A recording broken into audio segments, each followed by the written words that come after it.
Singapore shocked by worst riots in decades, as migrant workers vent anger. A crowd of about 400 people set fire to vehicles and clashed with police in the Indian district of Singapore late on Sunday after a man was hit and killed by a bus, the first major riot in the city-state for more than 40 years. Police said they had arrested 27 suspects after the riot, which started after a private bus hit and killed a 33-year-old Indian national in the Little India area.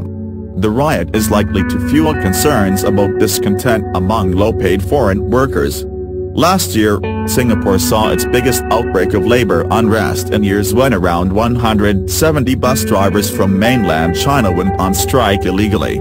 Several videos posted online showed a crowd of people smashing the windscreen of the bus while the victim remained trapped under the vehicle. Footage on Channel NewsAsia showed several vehicles in flames and debris strewn across Racecourse Road, one of the main thoroughfares in Little India. Many other private cars were reported to have been damaged. Police said the 27 arrested were of South Asian origin and that they expected to make more arrests in coming days. About 300 officers were sent onto the streets to quell the riot.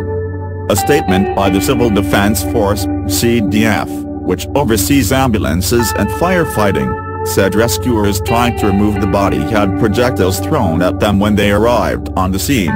Footage showed police cars being flipped over and several vehicles on fire. The CDF said an ambulance, 3 police cars and a motorbike were burned.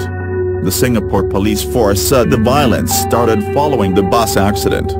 Shortly after, a riot broke out involving a crowd of about 400 subjects, it said in a statement, adding that about 10 police officers were injured. Singapore Police Force Commissioner Rang Juhi said, "As far as we know now, there was no Singaporean involved in the riot. The unwanted violence, rioting, destruction of property, fighting the police, is not the Singapore way," Ang said.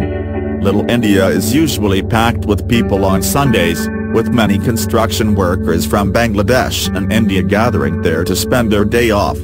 Singapore has not seen a riot on this scale since 1969, when Chinese and Malay residents clashed violently.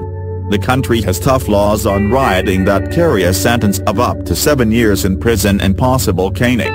The Prime Minister, Lee Hsien Loong, in a Facebook post, called the riot a very grave incident.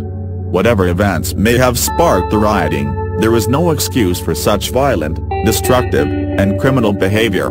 We will spare no effort to identify the culprits and deal with them with the full force of the law, he wrote. The riots came on the same day that Singapore's ruling party adopted a new resolution, the first since 1988, about its social aims.